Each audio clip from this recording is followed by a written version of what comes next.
You believe the world respects hard work. You think loyalty is rewarded. You assume that playing by the rules will eventually lead to recognition, to success, to power. But look around you. Who holds the power? Is it the obedient? Is it those who wait for permission? Or is it those who understood something fundamental about human nature, something that Machiavelli carved into stone 5 centuries ago? The world belongs not to the moral, but to the strategic, not to the servant, but to the sovereign. Here is the uncomfortable truth you must confront today. You have been conditioned since childhood to think like a servant, to seek approval, to follow orders, to believe that goodness alone will lift you up. And this conditioning, this mental slavery, is the single greatest obstacle between you and the life you claim you want. This video is not a motivational speech. This is not going to make you feel good about yourself. What you are about to receive is a surgical examination of power, drawn directly from the mind of Niccolo Machiavelli, the philosopher who dared to tell the truth about how power actually works, not how we wish it would work. We are going to dismantle the servant mentality piece by piece, and in its place, we will construct something far more dangerous, a sovereign mind. By the end of this journey, you will no longer ask for permission. You will no longer fear judgment. You will no longer sacrifice your autonomy for the comfort of belonging. You will understand how to command respect, how to shape perception, how to move through the world with the quiet, terrifying authority of someone who knows exactly what they are doing. This is not theory. This is a manual for mental transformation. And once you see the world through this lens, you cannot unsee it. Prepare yourself. The knowledge you are about to receive is transformative. Let us begin with the foundation, the first and most critical shift you must make. Stop thinking like a servant. This sounds simple, but it requires you to confront something deeply embedded in your psyche. From the moment you entered school, you were trained to obey, sit still, raise your hand, wait your turn, follow instructions, do not question authority. This was not education, it was domestication, and it worked. Most people carry this programming into adulthood, into their careers, into their relationships. They wait for someone to tell them it is okay to want more, to take more, to be more. Machiavelli understood that this obedience is not natural, it is installed. And what has been installed can be uninstalled. The servant mindset operates on a simple belief. Someone else has the authority to define your worth, your limits, your future. You defer to bosses, to parents, to society, to vague notions of what is acceptable. You self-censor before anyone even asks you to. This is the psychology of domination in its purest form. You dominate yourself so thoroughly that no one else needs to. To break this, you must recognize that authority is not given by the universe. It is taken by those bold enough to claim it. You do not need permission to pursue your goals. You do not need validation to know your worth. You do not need consensus to act. The moment you internalize this, the moment you stop waiting for someone to anoint you, you step into a fundamentally different reality. Here is what you do. Start making decisions without consulting others. Small ones at first. Choose what you want for dinner without polling the group. Decide on a project and begin it without asking if it is a good idea. Notice how uncomfortable this feels. That discomfort is your conditioning screaming at you to get back in line. Ignore it. Each decision you make autonomously is a brick in the foundation of a sovereign mind. In business, this means you stop pitching yourself as someone who needs approval. You present yourself as someone who already has value and is deciding whether this opportunity aligns with your vision. In relationships, you stop seeking permission to set boundaries. You state them clearly and enforce them without guilt.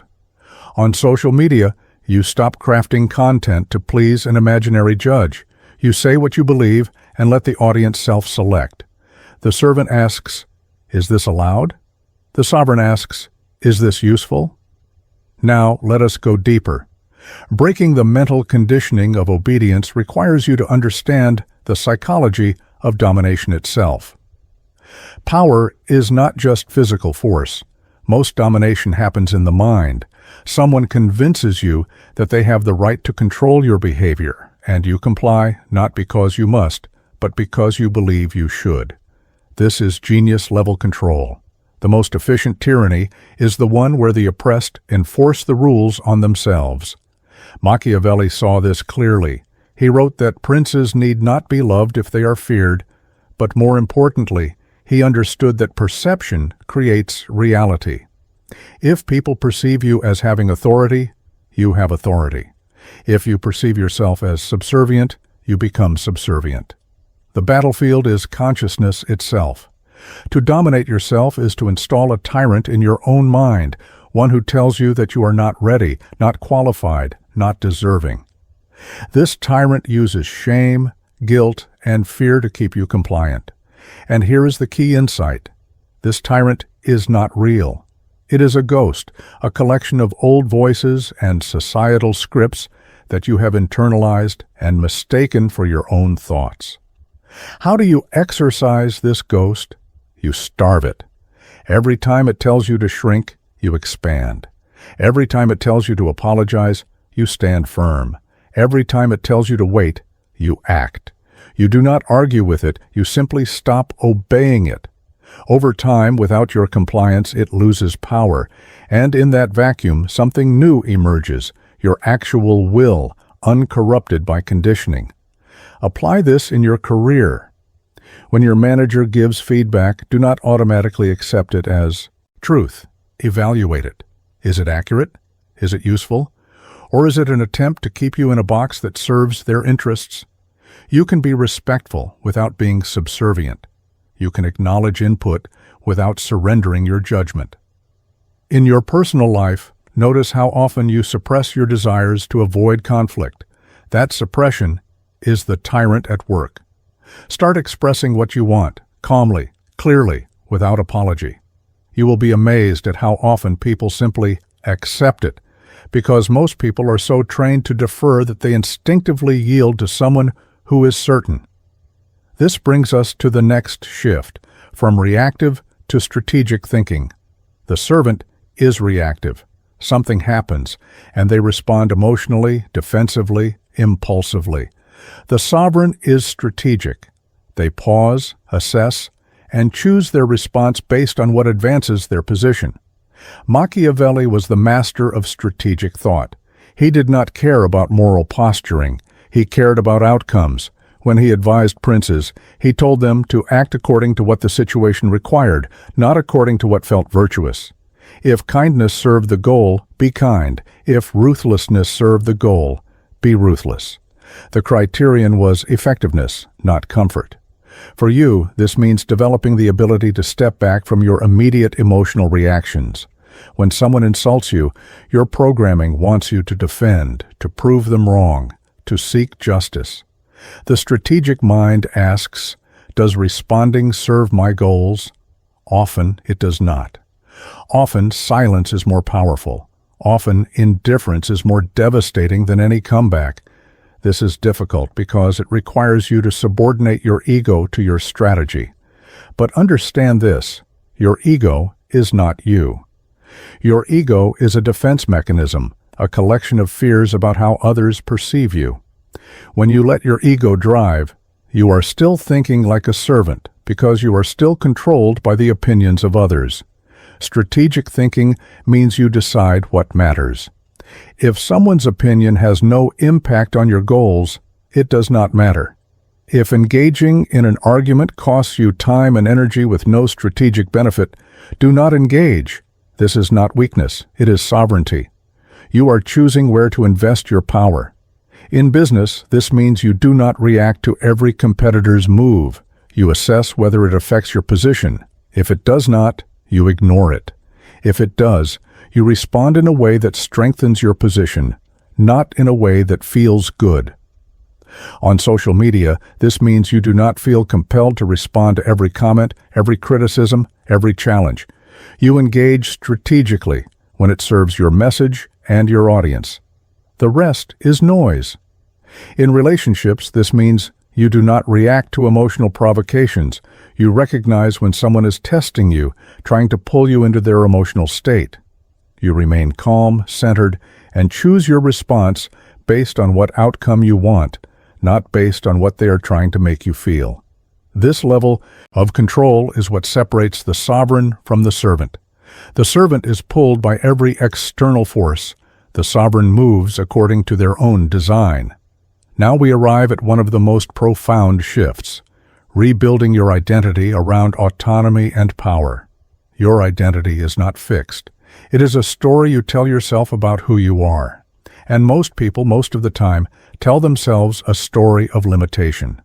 I am not the type of person who starts businesses. I am not the type who speaks up. I am not the type who leads. These stories feel true because you have repeated them so many times they have become invisible, just the way things are. But Machiavelli would tell you that identity is a tool. You can construct it deliberately to serve your goals. If your current identity says you are a follower, reconstruct it. Decide that you are someone who leads. Decide that you are someone who takes risks. Decide that you are someone who commands respect. And then act as that person would act, even before you feel like that person. This is not fake it until you make it. This is understanding that all identity is constructed, so you might as well construct one that empowers you. Every action you take is a vote for the type of person you are becoming. If you act like a servant, you become a servant. If you act like a sovereign, you become a sovereign. Here is the practice. Identify one area of your life where you have accepted a subordinate role. Maybe it is at work, maybe it is in your family, maybe it is in how you present yourself online. Now ask, what would a sovereign do here? Not an arrogant fool, but someone who genuinely owns their power. How would they speak? How would they carry themselves? What would they refuse to tolerate? Then do that. Not aggressively, not defensively, but with calm certainty. You will feel imposter syndrome screaming at you. That is normal. It is your old identity fighting to survive. Keep acting as the sovereign. Over time, the new identity becomes natural because you have proven to yourself through action that this is who you are.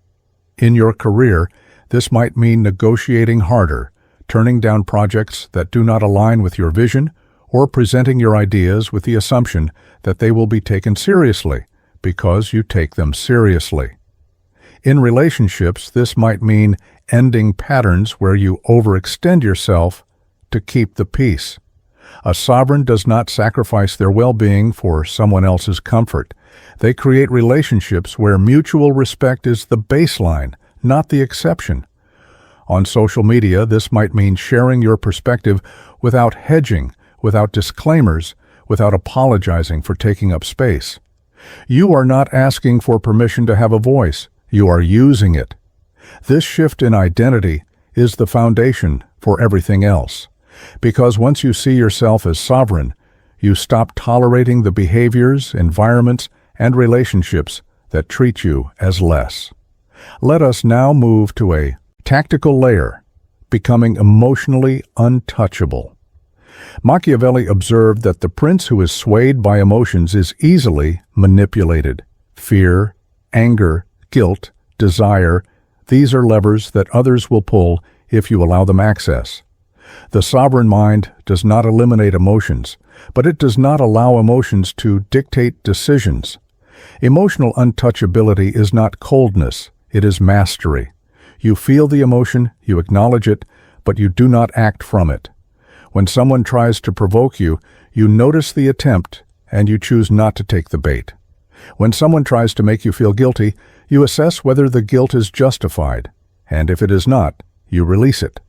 This requires you to develop a gap between stimulus and response. Something happens, you feel something, and before you react, you pause. In that pause, you reclaim your power. You ask, is this response strategic?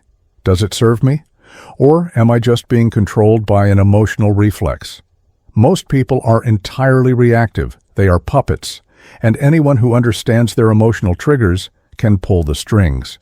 You, by contrast, will become the puppeteer, starting with the puppet of your own emotions. In practice, this means when someone insults you, you do not lash out. You pause. You consider whether engaging serves any purpose. Usually it does not. So you file it away as data about that person and move on. When someone tries to rush you into a decision by creating urgency or fear, you slow down. You recognize the manipulation, and you refuse to comply. You make decisions on your timeline, based on your assessment, not theirs. When you feel the pull of guilt, especially guilt that comes from setting boundaries or prioritizing yourself, you interrogate it. Who benefits from my guilt? Often, it is someone who wants to control your behavior. Once you see this, the guilt loses its power. Becoming emotionally untouchable makes you dangerous in the best sense. You cannot be baited. You cannot be guilted. You cannot be rushed. You move at your own pace according to your own logic, and this calm, unshakable presence commands respect in a way that aggression never will. Next, we turn to a tool that Machiavelli wielded with surgical precision, using perception as a tool. Reality is subjective. People do not respond to who you are. They respond to who they perceive you to be. And perception is malleable. The sovereign understands this and shapes perception deliberately. Machiavelli advised that it is better to appear virtuous than to be virtuous, because people judge by appearances. This is not a call to dishonesty, it is a recognition of how humans actually operate. We are visual, social creatures who make rapid judgments based on surface signals. If you ignore this, you leave your reputation to chance. If you master this, you control how others see you, and therefore how they treat you. This means you must become conscious of the signals you send, how you dress, how you speak, how you carry. Yourself, all of this communicates something. Most people send random signals and wonder why they are not taken seriously. The sovereign curates their presentation. If you want to be seen as competent, you must signal competence. This means showing up prepared, speaking with clarity, delivering on promises. If you want to be seen as powerful, you must signal power. This means taking up space, setting boundaries, not explaining yourself excessively. This is not manipulation, it is communication. You are simply ensuring that the external matches the internal. If you know you are capable, but you shrink in meetings and apologize for your ideas, people will perceive you as unsure. That is not their fault, it is yours. You are sending the wrong signal. On social media, perception is everything. Your profile, your content, your consistency, all of it shapes how you are perceived. If you post sporadically and without a clear message, you are perceived as unfocused. If you post with consistency and authority, you are perceived as a leader in your space. Both perceptions can be true or false, but the perception is what drives how people engage with you. In relationships, perception determines the frame. If you are perceived as someone who will tolerate disrespect, you will receive disrespect. If you are perceived as someone with options and standards, you will be treated accordingly. This is not about being cold or distant. It is about making it clear through your actions that you value yourself. Control perception by controlling what you reveal, when you reveal it, and how you present it. Do not overshare, do not justify, do not seek approval. Present yourself as complete, as someone who has already arrived, and others will treat you as such. This leads us to one of the most underrated tools in the sovereign arsenal, mastering strategic silence. Most people talk too much. They explain, they justify, they fill every silence with noise. This is a servant behavior rooted in the fear that silence will be interpreted as weakness or ignorance. But the opposite is true. Silence is power. When you speak, you reveal. When you are silent, others project onto you. They fill the void with their own assumptions, often granting you more credit, more intelligence, more control than you would have claimed yourself. Machiavelli knew this. The prince who speaks little is perceived as thoughtful. The prince who speaks constantly is perceived as desperate. Strategic silence means you do not feel compelled to respond to every question, every accusation, every invitation to explain yourself. Sometimes the most powerful response is none at all. Let them wonder. Let them fill the silence with their own fears and assumptions. In negotiations, silence is devastating. When someone makes an offer, do not rush to accept or counter. Pause. Let the silence hang. Often they will start negotiating against themselves, improving the offer just to break the discomfort. In conflict, silence can be more cutting than any insult. When someone attacks you and you do not react, you rob them of the satisfaction they sought. Your calm, unruffled silence communicates that they are beneath your concern, and there is nothing more infuriating to someone seeking your reaction. On social media, you do not need to respond to every comment, every DM, every challenge. Let your work speak. Let your results speak. The less you explain, the more powerful you appear. In personal relationships, silence gives you space to think, to assess, to avoid reactive mistakes. When you do speak, it carries weight, because you have earned the reputation of someone who only speaks when they have something worth saying. Master silence, and you master one of the most underutilized forms of dominance. Now we come to a principle that will separate you from 99% of people. Stop asking for permission. This is the ultimate test of whether you still think like a servant. Do you find yourself seeking approval before you act? Do you wait for someone to tell you it is okay to pursue your goals, to charge what you are worth, to set boundaries, to take up space? Permission-seeking is a trap. It keeps you dependent on external validation, which means your power is always on loan, always contingent on someone else's approval. The sovereign does not ask, they announce. They do not seek permission, they inform. This does not mean you become reckless or arrogant. It means you operate from the assumption that you have the right to act in your own interest, unless there is a compelling reason not to. You are not waiting for someone to anoint you. You anoint yourself through action. In your career, this means you stop waiting for a promotion to act like a leader.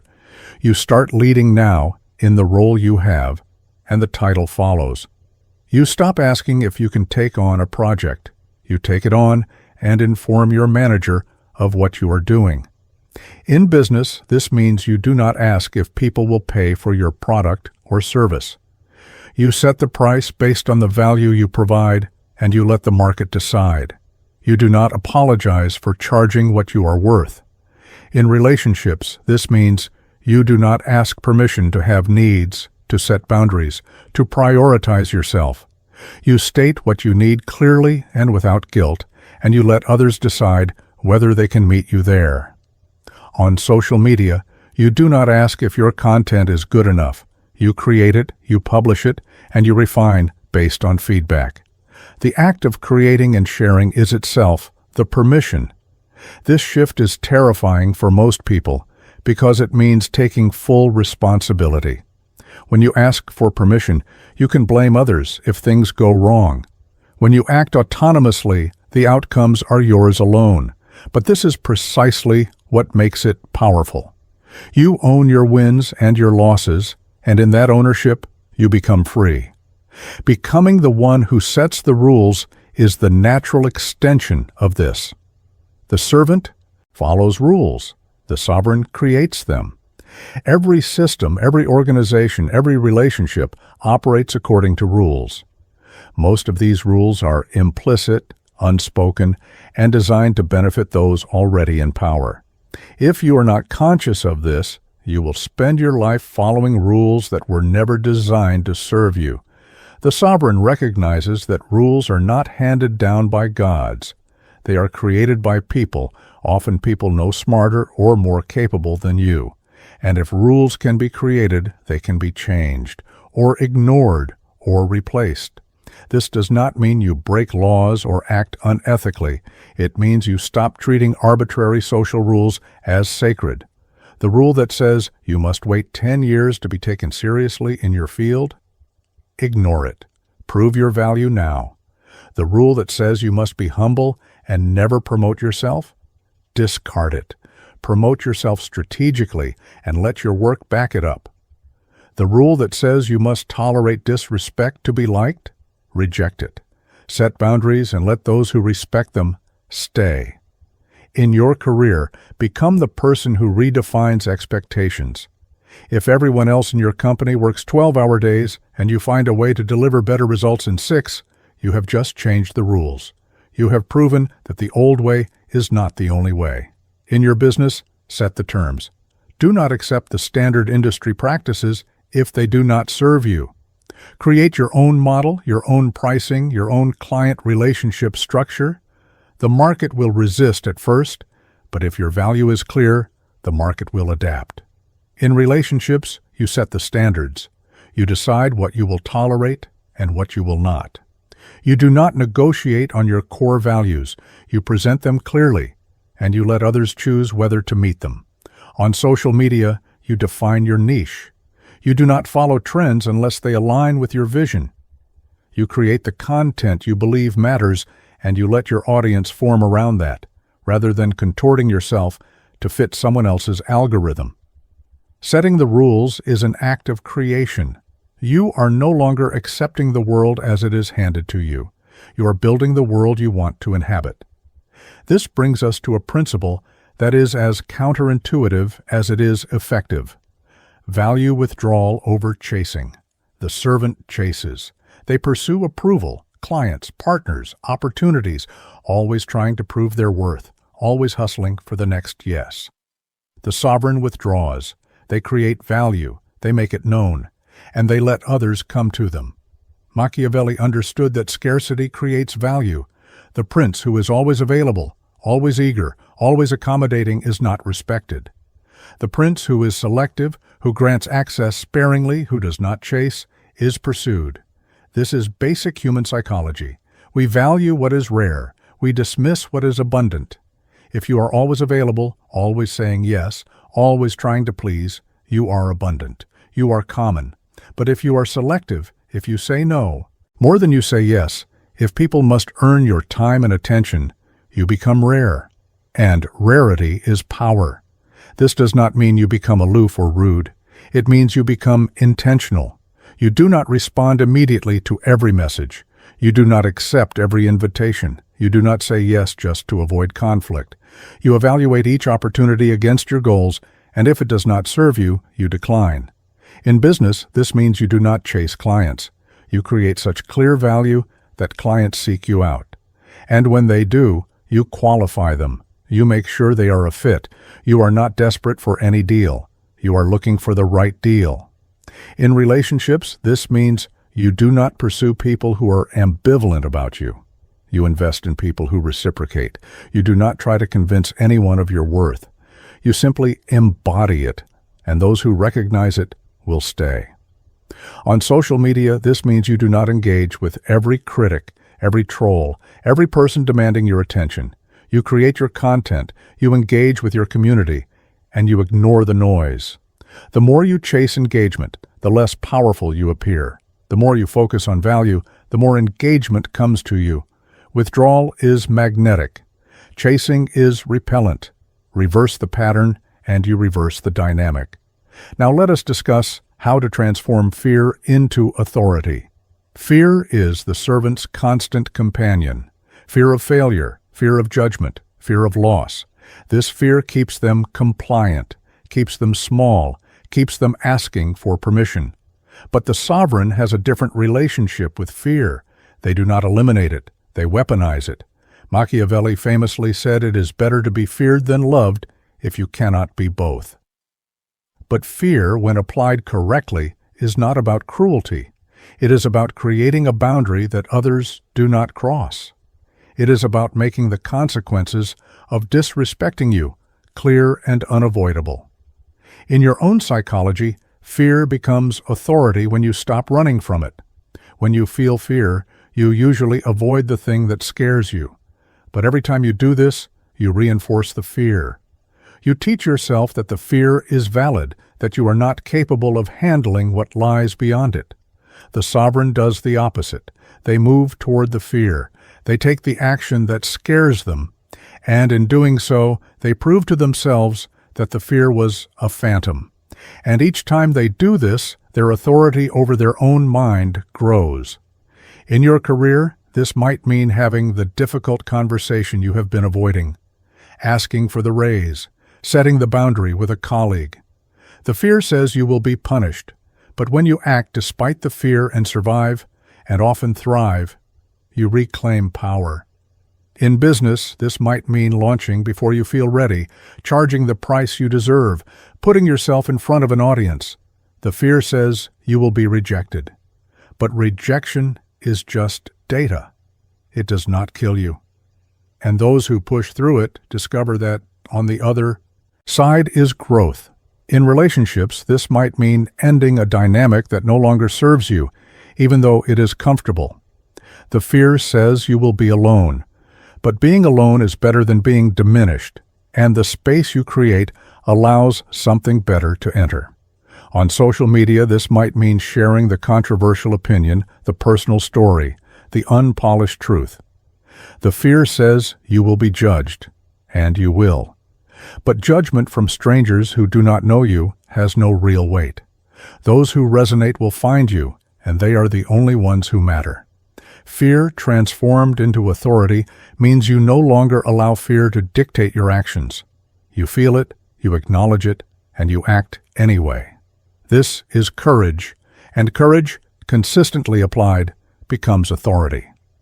Next, we must address a principle that will free you from the most insidious form of control.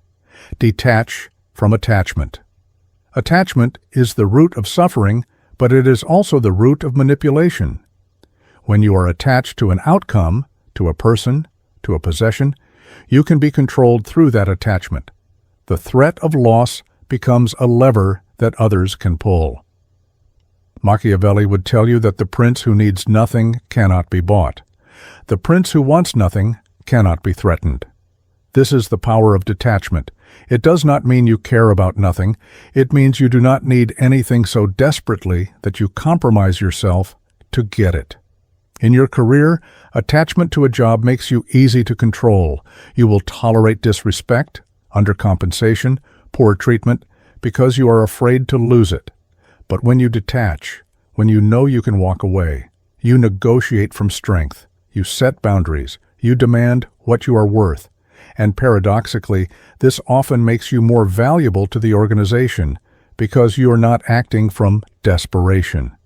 In relationships, attachment to a person makes you tolerate behavior you should not tolerate. You compromise your values, your needs, your self-respect, because you are afraid to be alone. But when you detach, when you know you are complete on your own, you stop accepting less than you deserve. And this, too, often improves the relationship, because you are no longer coming from scarcity. In business, attachment to a specific client or deal makes you weak. You will over-deliver, undercharge, accept bad terms, because you need it too much. But when you detach, when you know there are other clients, other deals, you can walk away from what does not serve you. And this abundance mindset attracts better opportunities. On social media, attachment to likes, comments, validation makes you a slave to the algorithm and the crowd. You will contort yourself to please them. But when you detach, when you create for the sake of the message, not the metrics, you produce more authentic work. And ironically, that authenticity often performs better because people are starving for something real. Detachment is not apathy, it is freedom. You care, you invest, you commit, but you do not need.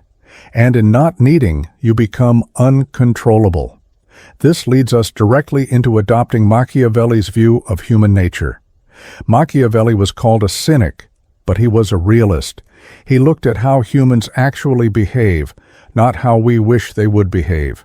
And what he saw was that people are self-interested, easily swayed, more moved by fear than love, and prone to betrayal when it serves them. This is not pessimism, this is clarity. And when you see humans as they are, you stop being surprised, stop being hurt, stop being naive. You build your strategies around reality, not fantasy. Most people operate from an idealized view of humanity. They believe people are fundamentally good, that honesty is always rewarded, that loyalty is reciprocated. And then they are devastated when reality contradicts this. They blame themselves, or they become bitter. The sovereign accepts human nature without judgment.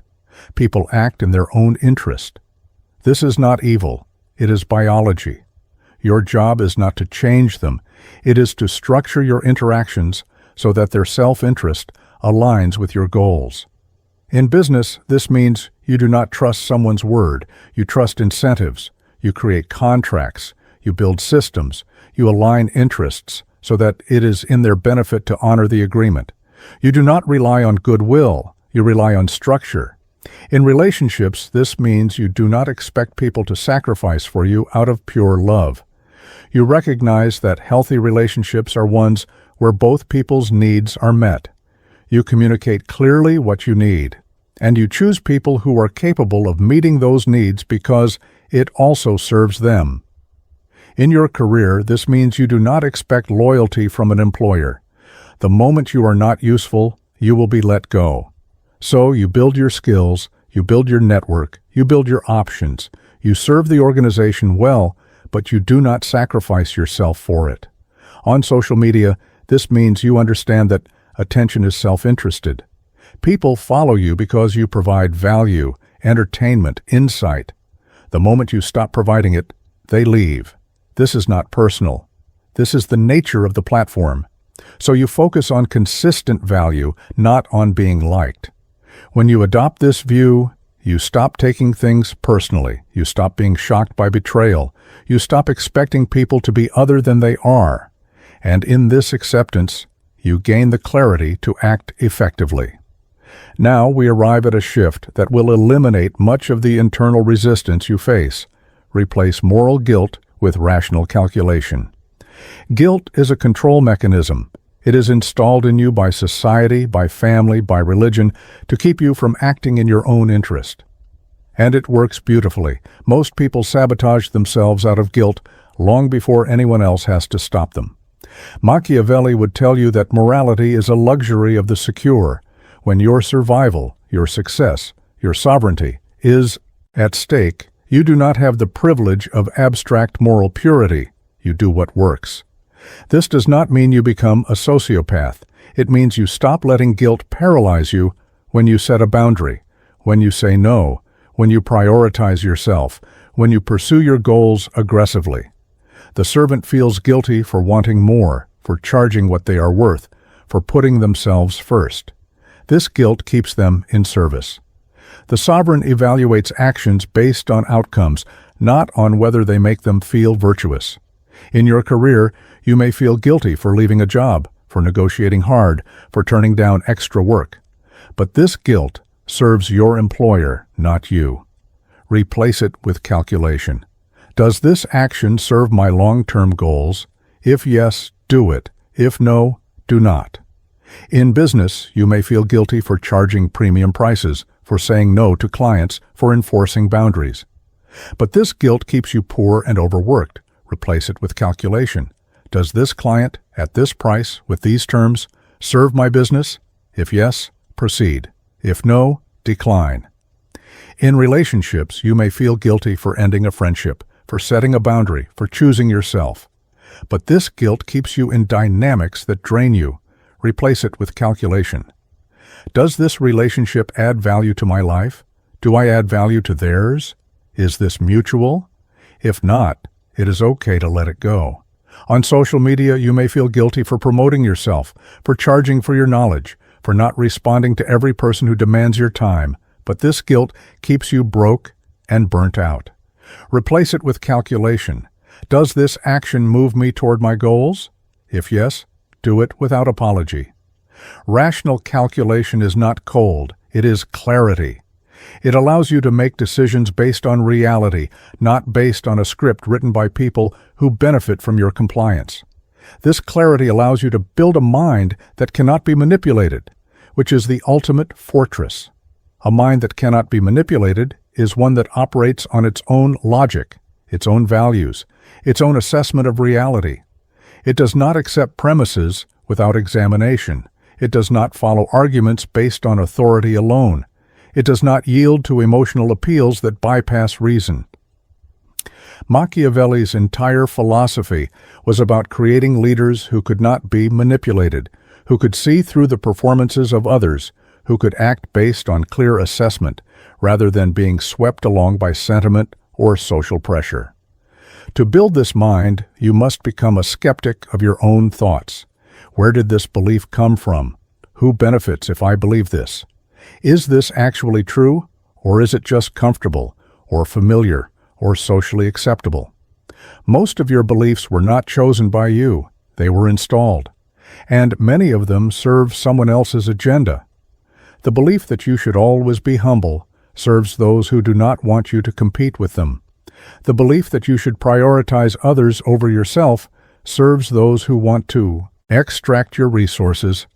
The belief that success requires decades of grinding serves those who are already at the top and want to keep you at the bottom. Question everything. Not to become paranoid, but to become free. Once you identify beliefs that do not serve you, you can discard them and replace them with beliefs that do. In practice, this means when someone tries to convince you of something, you ask, what are they trying to get me to do? Why? Who benefits? This does not mean you distrust everyone. It means you evaluate based on your interests, not theirs. When you feel a strong emotional pull toward a decision, you pause. Emotion is often a manipulation vector. Is this fear? Is it guilt? Is it desire? Who is triggering this emotion and why? When you encounter social pressure, you examine it. Just because everyone believes something does not make it true. Just because everyone is doing something does not mean you should. The sovereign thinks independently. This mind, once built, is a fortress. You cannot be guilted. You cannot be rushed. You cannot be shamed. You evaluate, you decide, you act. And no one can move you from this foundation. Finally, in this first movement of the symphony, we arrive at the principle of creating power through scarcity. Abundance diminishes value. Scarcity creates it. This is true for commodities, for time, for attention, for you. If you are always available, you are not valuable. If you can be reached at any time, interrupted at any moment, your time is worth nothing. But if access to you is limited, if your time must be earned, if you are selective about where you invest your energy, you become valuable by definition. Machiavelli understood that the prince who grants favors freely is soon taken for granted. The prince who grants them sparingly is cherished. This is not about being stingy. It is about recognizing that your resources, your time, your attention, your energy are finite. And finite things must be allocated strategically. In your career, this means you do not make yourself available 24/7. You set boundaries around your time. You do not respond to emails immediately. You do not say yes to every meeting. You train people that your time is valuable by treating it as valuable. In business, this means you do not flood the market. You create limited availability. You do not discount. You maintain premium pricing. You make it clear that working with you is a privilege, not a right. In relationships, this means you do not give endlessly without reciprocity. You invest where investment is returned. You are generous, but you are not a resource to be exploited. People who respect you will appreciate your boundaries. People who do not will leave, and that is the point. On social media, this means you do not post constantly just to stay visible. You post when you have something valuable to say. You create anticipation. You make your content an event, not a stream of noise. Scarcity makes people pay attention. Scarcity makes people value what you offer. Scarcity gives you leverage, and leverage is power. Before we move forward into the next dimension of this knowledge, let us pause. You have just traveled through the foundational architecture of the sovereign mind. You have learned to recognize the servant programming. You have learned to think strategically, to rebuild your identity, to become emotionally untouchable. You have learned to shape perception, to master silence, to stop asking for permission. You have learned to value withdrawal, to transform fear, to detach from attachment. You have adopted a clear-eyed view of human nature, replaced guilt with calculation, and built a mind that cannot be manipulated. You have learned to create power through scarcity. This is not motivational content. This is a blueprint. And if you apply even half of what you have learned so far, you will move through the world differently. You will be treated differently because you will have stopped thinking like a servant. But we are not done. What comes next is more advanced, more subtle, more dangerous. These are the tactics that separate those who understand power from those who wield it. These are the methods Machiavelli reserved for the true practitioners, for those willing to see the game clearly and play it masterfully. If you are still here, it means you are serious. It means you are ready. Before we continue, I want you to do something. In the comments below, write 3 words, "I will prosper," not as a wish, as a declaration. You are making a public commitment, and that commitment will hold you accountable. It will remind you that you watched this video not for entertainment, but for transformation. Write it now. I will prosper. And if this video is serving you, if you feel the shift happening inside you, hit the like button. Subscribe to this channel. Not because I need it, but because you need the reminder. You need this content in your feed. You need to be surrounded by ideas that empower you, not weaken you. Make that choice now. Let us continue. We now enter the domain of advanced application. The tactics that follow are for those who have internalized the foundation and are ready to wield power with precision. First, lead through calm dominance. The servant believes that authority requires loudness, aggression, force. They think that to be respected, they must dominate conversations, assert themselves constantly, prove their power through displays. But Machiavelli knew that the most powerful presence is the calm one, the one who does not need to prove anything, the one who speaks softly and is heard clearly, the one who does not react to provocations, who does not compete for attention, who simply is. Calm dominance is magnetic. It suggests an inner certainty so complete that external validation is irrelevant. It suggests that you have nothing to prove because you already know your worth, and others sense this. They defer to it instinctively. This does not mean you are passive. It means you are economical with your energy. You do not waste it on posturing. You invest it in strategic action. In meetings, the person who dominates the conversation is often not the most powerful. The most powerful is the one who speaks last, whose input reframes the entire discussion, who does not need to fight for airtime because when they speak, people listen. In negotiations, the one who is calm, who does not rush, who is comfortable with silence, holds the power. Anxiety is a weakness. Calm is a weapon. In conflict, the one who remains emotionally neutral while others spiral controls the frame. You are not trying to win the argument. You are demonstrating that their emotional state has no effect on you. This is far more devastating than any comeback. On social media, calm dominance means you do not engage with trolls. You do not defend yourself against bad faith attacks. You do not get pulled into drama. You state your position clearly and move on. The more unshakable you are, the more authority you command. Calm dominance is the expression of internal sovereignty. It cannot be faked for long. It must be built through the work we have already discussed. But once you have it, it is unmistakable. Next, act like a sovereign, not a subordinate. This is the culmination of everything we have covered. It is not enough to think like a sovereign.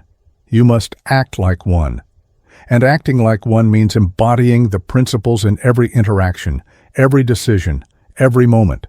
A subordinate seeks approval. A sovereign grants it. A subordinate asks for opportunities. A sovereign creates them. A subordinate reacts to circumstances. A sovereign shapes them. This is a shift in how you carry yourself in the world. It is in your posture, your eye contact, your tone of voice.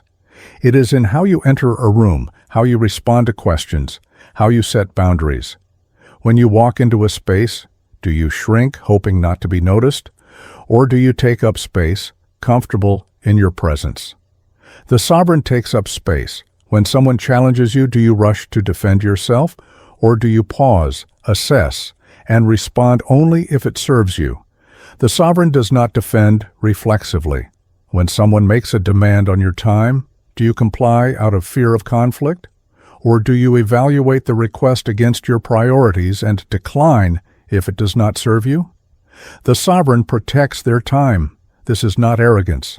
Arrogance is insecurity masquerading as confidence. Sovereignty is quiet certainty. You do not need to announce your power. It is evident in how you move, how you speak, how you choose. In your career, this means you present yourself as a peer to leadership, not as a subordinate. You contribute ideas without hedging. You negotiate without apology. You carry yourself as someone who belongs at the table because you do. In your business, this means you interact with clients as a trusted advisor, not a service provider begging for work. You lead the conversation. You set expectations. You educate them on how working with you will go, rather than letting them dictate terms. In your relationships, this means you are a whole person entering into a partnership, not half a person seeking completion. You bring value. You expect value. You do not tolerate disrespect, and you do not give it. On social media, this means you create content from a position of authority. You do not ask for validation. You share insights, frameworks, perspectives, and you let your audience engage or not. You are not performing for their approval. You are offering value. Take it or leave it. Acting like a sovereign is not a mask you put on. It is the natural expression of the internal work you have done. And when you embody it fully, the world rearranges itself around you. Now, let us examine the role of strategic withdrawal as a long-term tactic. We discussed withdrawal earlier as a way to create scarcity in the moment, but on a larger scale, strategic withdrawal is about knowing when to remove yourself from situations, relationships, and environments that no longer serve you. The servant stays because they fear what others will think, because they feel obligated, because they have invested time, and they do not want that investment to be wasted. This is sunk cost fallacy, and it keeps people trapped in dying ventures for years. The sovereign withdraws without guilt. When something is no longer aligned with their goals, they exit.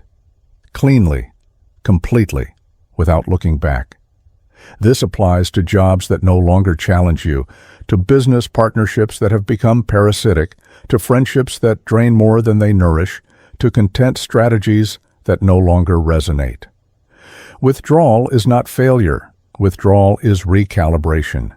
It is saying, I have extracted all the value I can from this situation, and now I am moving towards something better. Machiavelli would tell you that the prince who clings to a failing strategy out of pride is doomed. The prince who pivots, who withdraws from what does not work and invests in what does, thrives. In your career, this might mean leaving a company that does not value you, even if it is prestigious, even if it is stable. If it is not moving you toward your vision, it is a prison. In your business, this might mean ending a partnership, discontinuing a product line, or walking away from a market that is no longer profitable. The faster you withdraw, the faster you can redirect resources to what works. In relationships, this might mean ending a friendship or romantic relationship that has become toxic. The time you have already invested is gone. The question is, do you want to invest more? On social media, this might mean abandoning a platform, a content style, or an audience segment that no longer aligns with where you are going. Your past content does not obligate you to continue in that direction. Strategic withdrawal creates space, and in that space, new opportunities emerge. But you must be willing to let go. Finally, let us arrive at the apex of this philosophy, building systems of influence that perpetuate your sovereignty. Everything we have discussed so far is about personal transformation. But the ultimate expression of Machiavellian thought is the creation of systems, structures, environments that extend your will beyond your direct action. A servant has a job. A sovereign builds an enterprise. A servant has followers. A sovereign builds a movement. A servant reacts to the world. A sovereign builds a world. This is about leverage. How can you create assets, relationships, platforms, businesses, content, frameworks that continue to serve you even when you are not actively engaged. This is the difference between trading time for money and building equity. In your career, this might mean transitioning from being an employee to being an advisor, a consultant, a fractional executive, someone whose expertise is sought and compensated at a premium.